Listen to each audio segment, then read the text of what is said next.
They are heard. And maybe, somehow, this makes me feel less alone, acting on behalf of these animals that I will never meet, but fight for every day, has connected me to a global cry for justice that has moved mountains for other social justice movements.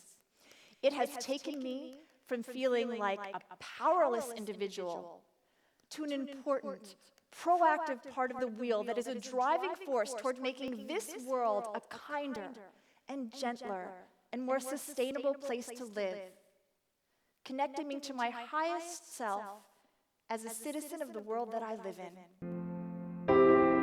But the more I thought about it, the more it became evident that I was wasting my time. Because realistically, whatever happened, it happened. I can't change that. But what I do have control over is the way I internalize the situation. My perspective.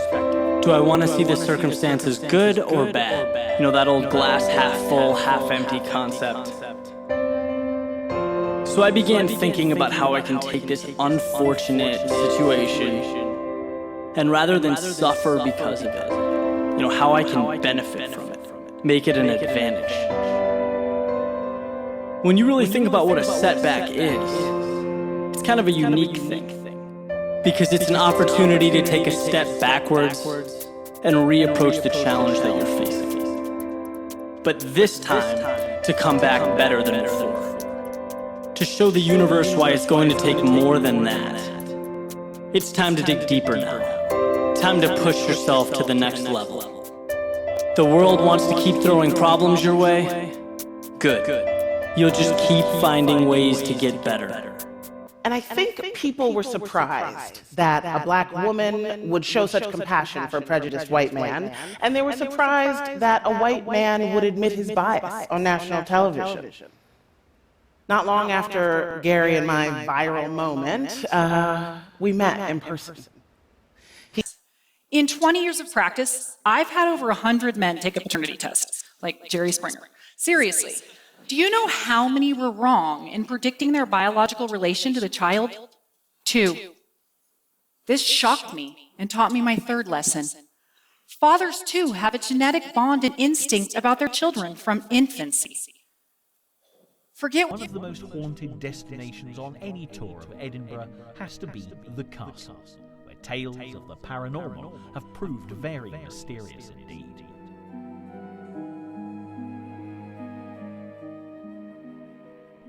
There was a time when French prisoners of war were kept in the dungeons, and if you look carefully, you'll see the graffiti they left behind.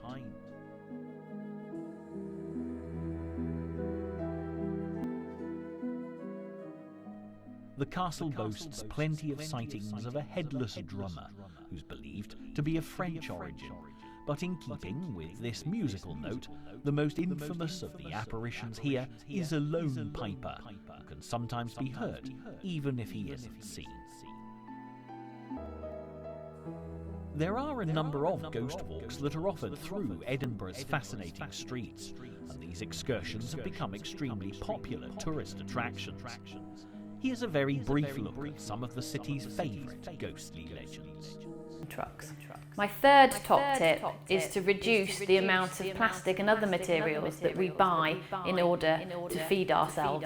Instead of buying lots of ready meals, we can cook in bulk and store in mason jars or Tupperware boxes in the freezer. Our Marines are the world's only truly expeditionary force. We have the world's finest Coast Guard. We have the most capable fighting force in history, and we're going to keep it that way. Seeing the effects of global warming, but we must also realize that we have the unique capacity with these new construction kits for our reality to not just address the grand challenges of humanity, but essentially to fix the world. Not to win or lose, but to keep the game going. So let us say this, right? Let us stop playing the finite game and let us play the infinite game. There's a whole category of things that companies do that save money very quickly. All things that fall under kind of the banner of eco-efficiency or energy efficiency or using less. I mean, in part, green is about doing more with less. That's just good business. And so that part of the agenda has become much more normal in companies, and they're finding ways to cut costs dramatically. Children don't work because their parents are mean or stupid. They work because they're desperately poor and they need the meager income from the child to feed and clothe the family. As the process of economic development happens, incomes go up and children cease working, and then only later do countries adopt laws that prohibit child labor. And find answers. And I realized a long time ago that, if I challenge people to build the equipment they need out of the garbage I find, it's a great way to foster creativity. They suck at it. So what are you shooting this week for your channel? No idea, actually. I was actually writing ideas in my office. You want to come up there and help me? I'll steal your content. Let's do it. Okay. What's your weirdest habit? Chewing gum all the time. You can decide that I'm going to live each day as if it were my last. Live your life with passion, with some drive. Decide that you're going to push yourself. The last chapter to your life has not been written yet, and it doesn't matter about what happened yesterday. It doesn't matter about what happens to you. What matters is, what are you going to do about it?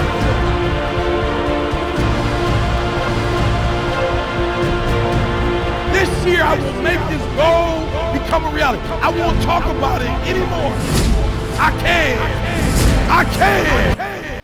Now, I remember recently seeing an updated pie chart, and the pie chart was labeled Causes of Death in Children Under 5 Worldwide. Tiny chemical machines of the future can one day perhaps repair DNA. We are on the threshold of extraordinary advances, born of our drive to unveil the mysteries of life.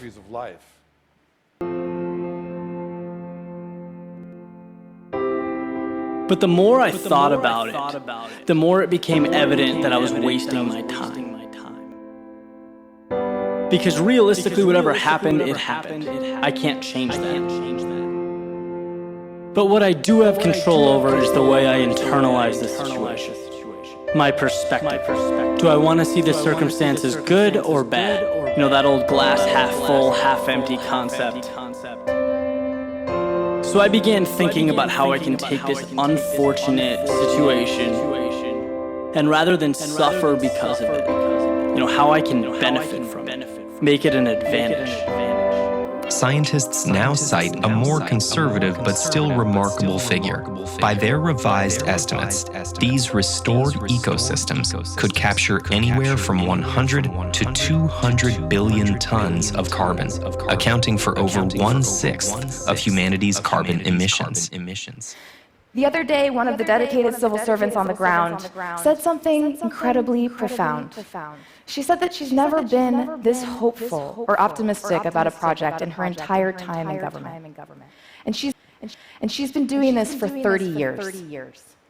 That is exactly the kind of hope and culture change we are trying to create. Now, for my second example, I want to... It's really bad if you are in the movie business or the TV business, I think.